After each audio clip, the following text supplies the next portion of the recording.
All right, good evening, everybody. It is Steve with Real Progressives. This week has been a doozy, hasn't it? You got the DNC debates that really are kind of a clown show, if you ask me. I was originally going to name this stream Clown Show, but I've decided that I would really kind of try to put the focus on the debates, on student loan elimination, and on Bernie Sanders, who is obviously the one guy standing out from all of them, because the entire debates, both of them, were centered around Bernie Sanders' platform. Folks, Biden may be the front runner because people don't know better, but Grand Wizard Biden done put his foot right in it during these debates, which you kind of knew gaffe-ridden Biden would do. But is it really a gaffe when you're sitting there hanging out with segregationists and when you really don't get the idea of what the civil rights movement was? Is it really a gaffe? That's kind of who Biden is. His history shows that. So there was no real ahas unless you were one of the fools that just vote blue and supported Biden to begin with. And if you're one of those people and you still support him, shame on you. That said, Kamala Harris had an opportunity there to kind of shake her spear and shake the vines and shake the world with her thunderous punch that was really, quite frankly, really actually appropriately good. But there was Biden and Kamala Harris fighting back and forth amongst each other, two establishment corporate Democrats fighting amongst each other there as they are throwing down what appears to be, in my opinion anyway, a pitched battle. Right? These are two people the quote-unquote establishment would very much like to see one of them be elected. And there's Bernie Sanders smack dab in the middle, being talked around, talked at, but not really listened to. It was intentional the way they did it. And you look back the night before, they really, really elevated Elizabeth Warren. And, you know, there was a lot of stupid shit that happened the first night, too. You have Beto. You got Julian Castro right there, and Beto trying to act like he's the guy with the Spanish thing going on. Redonkulous. Absolutely ridiculous idiot. Okay, this guy is goofier than a lab assistant. You know, he's just one of those guys that you look at and you say, is there really somebody out there that supports you? Is there really somebody out there that likes Beto, Robert Francis, Bobby Three Sticks? Is there anybody that really likes you, Beto? I don't think so. And if they do, they're about thimble deep, or they're lobbyists trying to keep oil in the markets. Anyway, one of the things that came to mind, there's 100 people out there. You've got Mayor Pete out there trying to show how smart he is and so forth. He has got no platform, but damn it, he wants to seem smart. But you see who they're pointing at. You got Yang pointing at Russia. You got different people pointing at China. You got Amy Klobuchar being just a complete and utter dullard, talking about Iran. I mean, we've got nothing but trash on that stage, with the exception of Bernie Sanders. Elizabeth Warren held her own. I'm not going to take anything away from her. She definitely had some good points that she made. But if you're listening to the debates, trying to get a feel for who these people are, if this is your way of learning who they are, then you may have watched it and said, wow, she had some good lines. I mean, would they have 45 seconds to answer something? There's nothing important to say in 45 seconds, I assure you. Not when it comes to policy. Except for taxes don't fund spending, but nobody said that. So, you know, we can't really hang that one up on the board. But they had 45 seconds to answer these questions. And it was quite clear who the establishment favored. It was quite clear how they laid it out, who they wanted to look and shine. Now, when I look at this, now mind you, I pay attention to this stuff day in and day out, as most of you do, I'm sure, too. And I already know what Bernie Sanders stands for. He's been doing this forever. He doesn't need to reinvent himself. He doesn't come up with a new idea or a new way of presenting his idea. He doesn't need to. His ideas still solve the same problems they always solved, which are the problems that we all face. He has put forward the most robust platform of all. But instead of being able to talk about this robust platform, you got a whole lineup of clowns. Clowns. And they literally stank up the joint. I assure you, if I was still a drinker, I'd have been drunk playing some sort of weird bingo game. There was absolutely no substance. Even Bernie struggled to get his voice out there. His closing remarks were quite good. But overall, these debates are not meant in any way, in my opinion, to really ferret out the right candidates. I think it's really just kind of like a dog and pony show. Trot out the dogs, make them sit, make them stand at attention, make them shake, and then trot them off the stage. And whoever likes the winning smile, ding, they're going to go on to the next round, so to speak. But that kind of defies the point of wanting a president, right? I mean, you want a president because they're going to do something that you need them to do. You want a president, you want to support a president because their policies will impact your life for the better. You want to support a president that has a track record of doing what they say.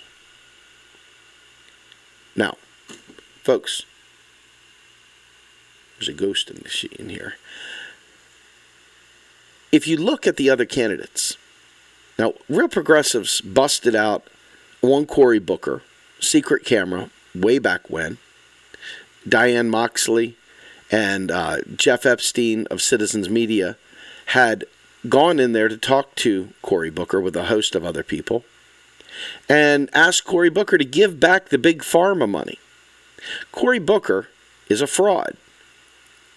But he may have said a few things in there that made you go, Cory. Oh, Cory. But these people don't have a history of doing anything useful. Kamala Harris's most claim to fame is civil forfeiture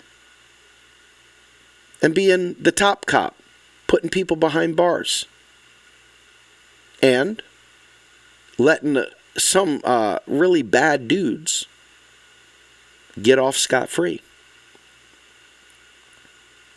I think that when you look at Joe Biden, at his track record, not only did he stand with segregationists against busing, but he has in every possible way made the right wing blush that he was more right than them.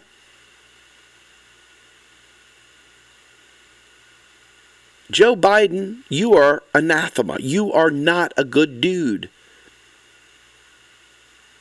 Going back to Anita Hill, not a good dude. Going back even further, not a good dude. He's clean. He's well kept. He showers daily. He's a well-spoken young man. You remember his description of Obama? Well, that was the surprise of a racist, a grand wizard, marveling that there was someone that showered and was well-spoken. That is a racist guy right there. And, I know that each one of them scored their moments. They had their points. They had different things to say, except for Beto. Beto just ran his mouth and didn't say anything. He looked like the freaking doll in Magic. Didn't have any kind of real substance to him. But then again, anybody that thought he had substance, whew, wow. How do you come up with the idea that Beto has substance? It defies any kind of logic to me whatsoever. So let's get back to the idea of platforms, because the whole point of running for president, in my opinion, is presenting a vision of what you'd like to be, what you'd like the country to look like under your administration. And again, you saw some really good things from Elizabeth Warren, because Elizabeth Warren, of course, has a long history, to her credit, of fighting back against banks and fighting back against Wall Street. Now, mind you, I'm not here to endorse her. That's not my point. My point is, of all the stinky people, she stunk less. Tulsi still doubling down against the job guarantee. In my opinion, her lack of economic knowledge renders her null and void in my book. I just can't support someone that's economically illiterate. It's just not in the cards. Not gonna do it. I know there are people out there that don't realize how vital economics is to this game. And for those folks, I feel very, very bad for you and your children, because you're going to reap what you sow with that one. But I do happen to know, with Bernie, one of the big things that came out of this, and people act like Bernie just came out with it because, friggin' Elizabeth Warren came out with her typical neoliberal version of free college or student debt elimination. It's like some people will get some credit. Some people will get their college loans reduced. Some people. The typical neoliberal, market-based, balkanization, welfare state, some people get it, some people don't. Well, what Bernie Sanders has done is he says everybody will get their loans taken care of. It'll be gone. And he didn't come up with it on his own. No, he had one hell of a good economic team backing him, putting this together, unlike the other folks. The rest of them have neoliberal economists guiding their boats. To not get this is a grave injustice for the country. You must get this part of it. Now, if you decide to not care, that's another story. That's something about you inside of you.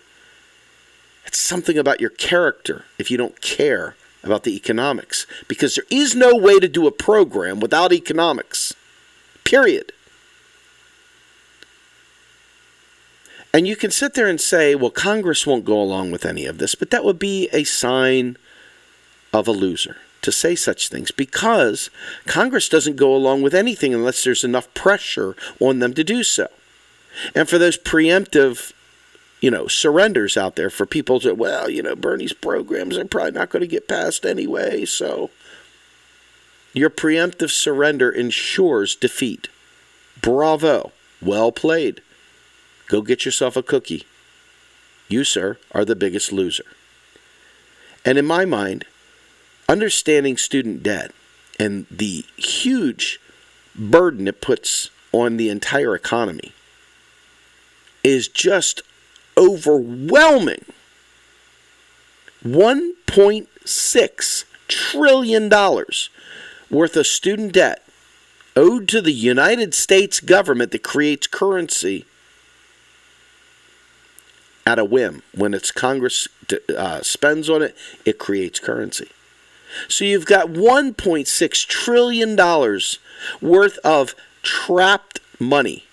People that are running hard just so they can have a job, because that's what you go to college for, right? Maybe it's for personal edification. Maybe it's something else. But in reality today, unless you're ready to go, will you take fries with that, sir? And even that's got competition with the robots, right? So, supersize. No, we can't do supersize anymore. So unless you want to go without, unless you're super brain and your parents have money and they can fund you a business, whatever, college is pretty standard fare to getting in the door anywhere. Even the most lowly positions require at least a bachelor's degree, which is ungodly expensive. So everybody walking out the gate is strapped with student loans. Think about how many people, older people, that got displaced during the last global financial meltdown. By the way, getting ready to have another one for you people that don't care about economics. This is going to be grand. It's going to be biblical. Straight out of Methuselah's time, straight out of Moses. There's going to be plagues and famine and all that other good shit because, damn it, there is a recession looming on the horizon. And it may already be here. And we don't know it yet. But those student debt, people strapped with all that debt, and as the axe falls on these poor baristas with PhDs, our economy is going to take another huge hit if we don't take great action for it. Student loan elimination was put out there by the Levy Institute. Stephanie Kelton and others put together a really remarkable study. And this came out, I don't know, a year ago. Maybe it wasn't quite a year ago. Maybe it was 6-8 months ago. But either way, Stephanie was working for Bernie. She worked at Sanders Institute. She's been with Bernie from jump. So this whole student debt thing, this has been in Bernie's ear for a long time. They've known it was there. This was their ace in the hole to bring out when it came time for the debates. And damn it, they slammed it down. But you're getting attacked from all angles. You're getting attacked from the old fools that say, well, I paid off my student loans. How come they don't have to too? It's not fair. And then some of the most unfortunate ones. Folks came to me saying not to support student debt because it's all white people going to benefit from it. All white rich kids, blah, blah, blah. Well, rich kids, first of all, don't require student debt. But the rest of us schmucks that are trying to get a job, yeah, we did. And some of us, we weren't born with a silver spoon in our mouth.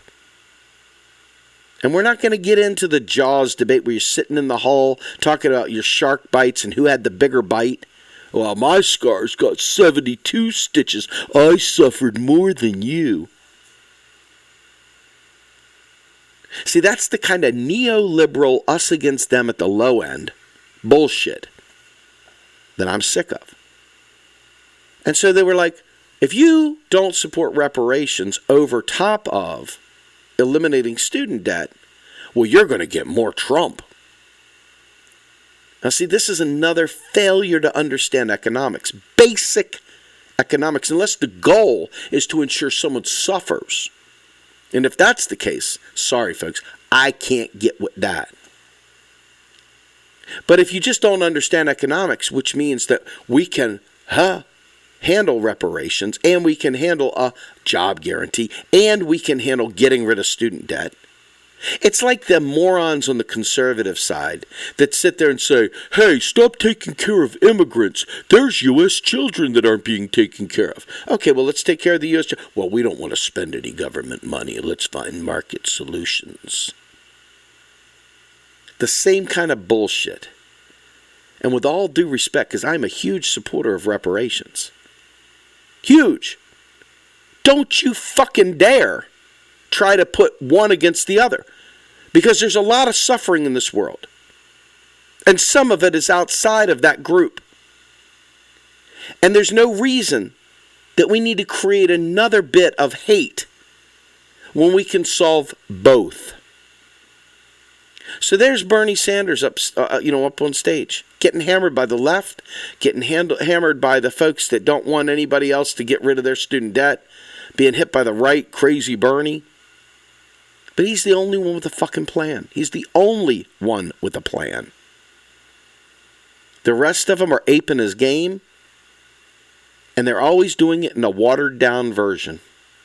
Every one of them. You know, I wonder why, as a movement, we have scattered so. Why people have gone off, hey, you know what? The Green Party, whatever, man. Tell me when they've gotten elected. I'm all ears, man. And make sure they have an MMT platform, because if they don't, I ain't supporting it. If it ain't based on MMT, it ain't getting supported. In fact, it'll get crushed. So the question comes down, who's going to actually take the ball and run with it? And look at every one of these candidates. Look at them. The only platform out there that has got an agenda that is truly, truly, truly inclusive of everyone, a true all ships rise moment, that does attack Wall Street, that does attack banks, that does support the regular people, that does address the job situation as we head into another recession. It's Bernie Sanders. There's no movement behind Kamala. There's no movement behind Joe Biden. You got a bunch of lemming zombies that support neoliberals that are all about markets and Wall Street and bullshit. They say something that sounds remotely progressive, aping some, they're like co-opting progressive language. And all of a sudden, you get the chirpers go, see, they support Medicare for all, with exceptions, and, well, I'm open to different ideas, and, well, maybe there's a market solution, and I love markets. All they have to do is hear a tickle in one of these debates, and damn it, they have suddenly grown a spine, and they're suddenly progressive. Bullshit. Bullshit. That's why it comes back to track record. Who has a progressive track record? Who has unapologetically shifted the entire Overton window to the left? Has it been Kamala Harris? Fuck no. Has it been Cory Big Pharma Booker? Oh, hell no. Has it been Jolton Joe Grand Wizard Biden? Absolutely not. Has Elizabeth Warren had an impact? I'm going to have to give her some credit. She has had some impact. Doesn't mean I'm supporting her, but I'm giving the devil its due. Tulsi, she's got some good views, but honest to God, she's absolutely pushing the wrong economics. And it is not okay. It's not okay. To be against the job guarantee is to tell everybody that's going to get crushed in this next recession to fuck off. Sorry, Tulsi. No bueno. No bueno. No good. Period. Not going to do it. Now, I know people out there that don't give a shit about economics, don't understand it, don't want to know about it. They'll write her a pass. She was at Sanders Institute. There's no excuse for her not to have a full breadth of real, legit economic knowledge, but she doesn't. And that's unacceptable. If you've ever lived a life where paid family and medical leave was an issue, let me explain to you something. It's vital. It's absolutely vital to us who are struggling. It's absolutely vital. Vital. I mean, vital. For people who have children with autism. Folks, I'm speaking from personal experience. Without paid family medical leave, having a child with special needs is like, well, you should have made better decisions when you got fired from that last job because, after all, who are you to take off to take care of your child? Who are you to do that? Folks, circa 2009, July 24th, I didn't lose my job. I was a little bit of a dummy. I put my name on a RIF list, and damn it, Verizon obliged. And so in 2009, July 24th, 2009, my butt became unemployed. And I thought that I was going to do great things because I had 2 master's degrees and a bunch of certifications. I look really good on paper. 17 years of progressive experience at a Fortune company. I was on the rise. And I was like, I can do this. But then the recession hit, and it hit hard. And sure enough, I was out of work for 18 months. I got divorced. I lost just about everything. And in that time period, I became so despondent and so utterly hopeless that words cannot put into framework with justice how horrible it was. A job guarantee would have saved my life. I mean, it was saved I would not have gone down the shitter. I couldn't even get low-level jobs because they said I was way overqualified. I couldn't get the jobs I wanted because there was a bunch of me out there that had been left out and were fighting for the same damn jobs. Hell, I was even willing to drive 3 hours each way to a job. Think about that. So here we are coming into the 2020 election, and people are still not addressing that need, except for Bernie Sanders. Tulsi saying no job guarantee. I don't want a job guarantee. Well, Tulsi, no bueno. So the student debt thing, though. I mean, you're walking out of college, a kid. You're walking out of college, an old person that got left out behind from the last global financial crisis, and you took out a big loan just to try to find work. You have debts. Your family's got to survive. You got no health care. It sucks. Everything sucks. Let me off this rock suck, okay? And none of them, except for Bernie Sanders, had any legitimate plans, except Elizabeth Warren.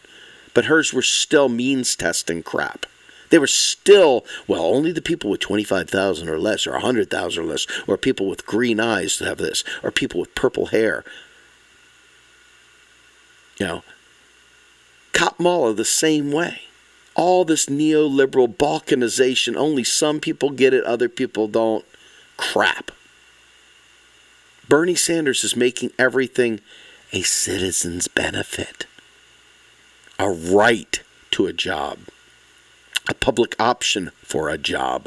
A right to health care. A public option for health care. Not a public option. He's looking to make the insurance companies go away. He's looking at taking out all the fat and the bullshit. All the nonsense. And he's looking at giving everyone universal health care.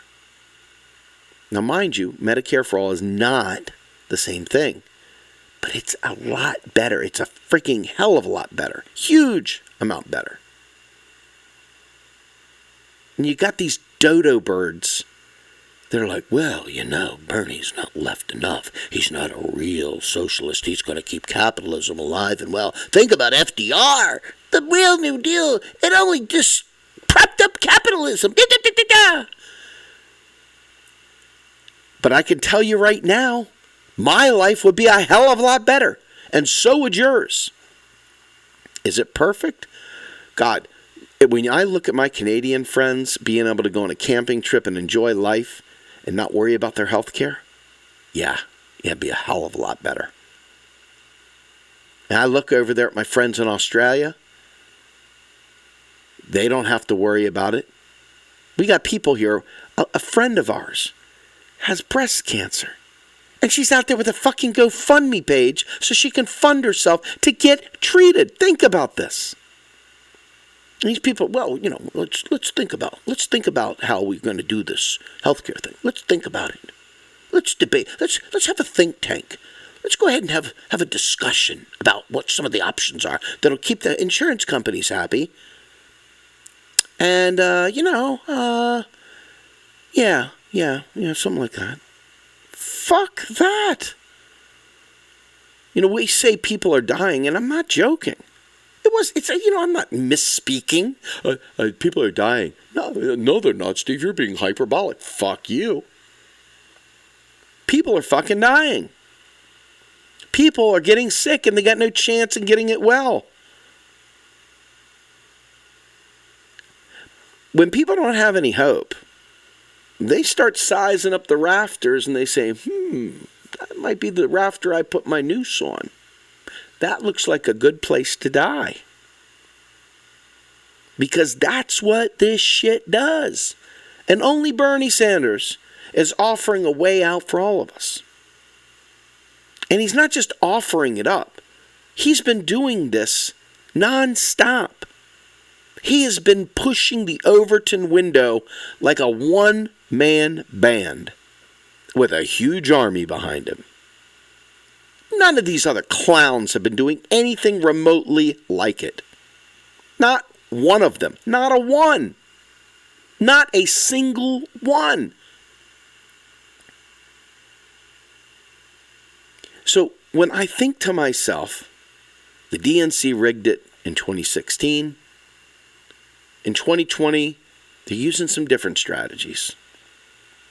They flooded the stage. They've broken it down to 45-second quippy answers. The MSM has still been freezing out Bernie. They've been propping up Biden. Grand Wizard Biden. Fucking MSM Grand Wizard Biden. Propping that man up.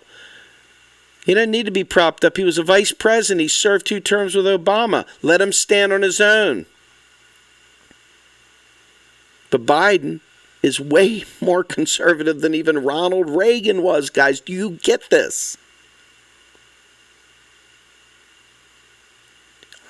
Only Bernie Sanders. And you know, you watch these idiots talking about socialism, and it's not socialism. Not in the way that you know it. Not in the way you think you know it.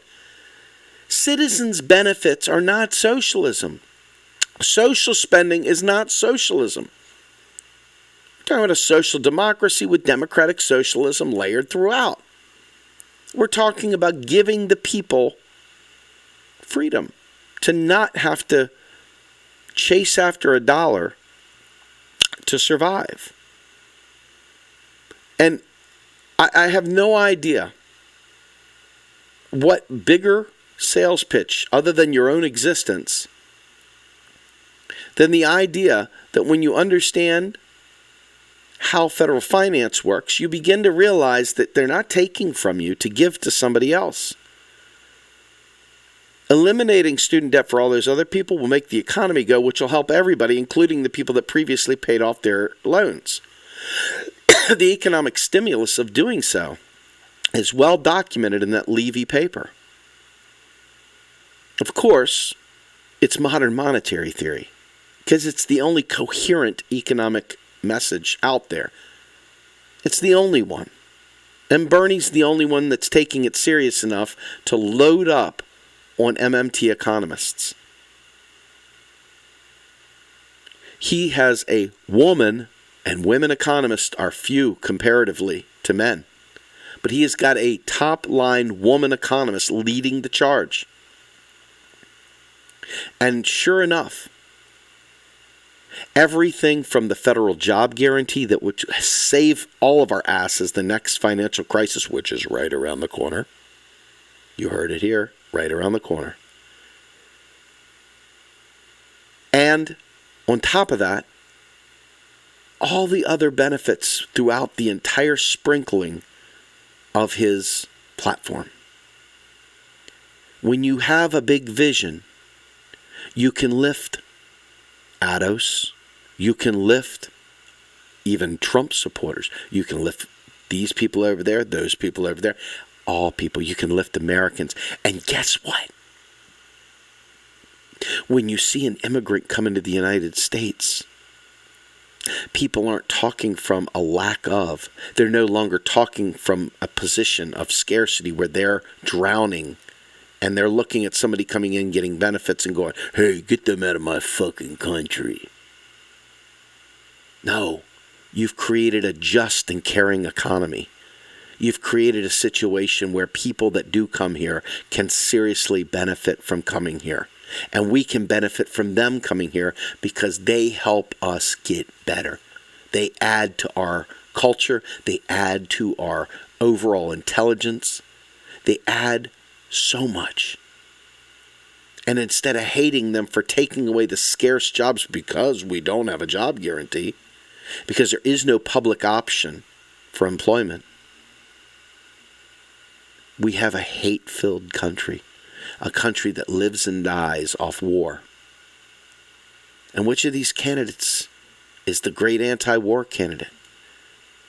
Well, if you say Tulsi, she's got some good points, but she scores lower per Code Pink than Bernie Sanders does when it comes to peacetime records.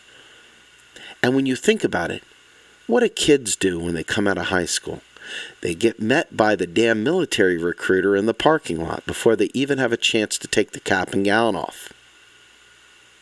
A job guarantee eliminates the need for them to trade their life for a future. I think that's an important thing to know. A kid coming out the door gets to choose to serve their local community versus go die in a war, or versus having to kill someone in a war. It's not hard to see. So you watch these debates for the clown effect. You watch these debates because they're good theater. But if you're getting information from these debates, you're missing the point altogether. Folks, we need a Green New Deal. We need to save the environment. We need to have a caring economy where people can take care of their children without fear of losing their job. We're in a place where childcare costs more than rent. We're in a situation where if we don't fix this economy, and I'm not talking about a bunch of undervalued jobs, I'm talking about create real competition within the labor market by creating a job guarantee where people no longer have to work for the man, but they can serve their local communities. Can you imagine someone being audacious enough to frickin' stand against a job guarantee? What kind of person would do that? It really sickens me. So you've got this great situation. Will we take advantage of it? Or will we once again do a preemptive surrender and cave to Wall Street, cave to the banking community, cave to the military-industrial complex, cave to the insurance lobby, cave to Big Pharma? Anybody notice that the Russia talk has kind of faded away? Did they get their mileage, or are they saving it up again for when the general election comes so they can break out old Putin, the lie again? You notice that? The distractions? Folks, you don't need to know more about Bernie Sanders. It's all out there. You don't need to know more about the progressive movement. If you're a progressive, a real progressive, you already know. These debates aren't doing anything for you. If you're actually a real progressive, you would already know the score. If you don't know the score, then these things will be greatly informative, I'm sure. But I don't get into the schoolyard, I don't care who scores the most points in the debate. I care about your policy. I care about how it impacts my family. And student debt, I got $127,000 myself. Everybody I talk to has tons of student debt. You take that off your back, new lease on life. Everybody would have a new lease on life, including the people that already paid it off, as I said. Folks, we need to get our head wrapped around big things that we can do. Stop thinking small. We can provide reparations for all the damage we've done to minority communities, especially ADOS. We can provide reparations for First Nation, indigenous people who we wreaked havoc on. We can provide health care to every single person, including immigrants. We can provide free college to everyone, not just some. Not only can we afford it, but it's an investment in our country, in our world. We can afford a Green New Deal because we can't afford not to do a Green New Deal. And these debates, the only thing they're doing is distracting you from that vital truth. That truth that every progressive should be taken loud and proud to the streets. Do not let them steal the narrative once again. These debates are nothing but theater. The real deal has been going on for a long time, and the track record is what we need to go on, and the vision of the future. Don't allow them to distract you with clown cars and bullshit. And don't tell me anything about a progressive who gets things done. I don't need to hear about it. I don't want to hear about it. I want to see people fighting for their own family and meaning it, caring about the issues, and being judicious in who they support, thinking it through, and not just going along to get along. It's time to take a stand as a progressive in this country. Because if you don't, the other side's ready to clean our clock with these clown shows. I'm Steve Grumbine with Real Progressives. Have a great day, everybody. I'm out.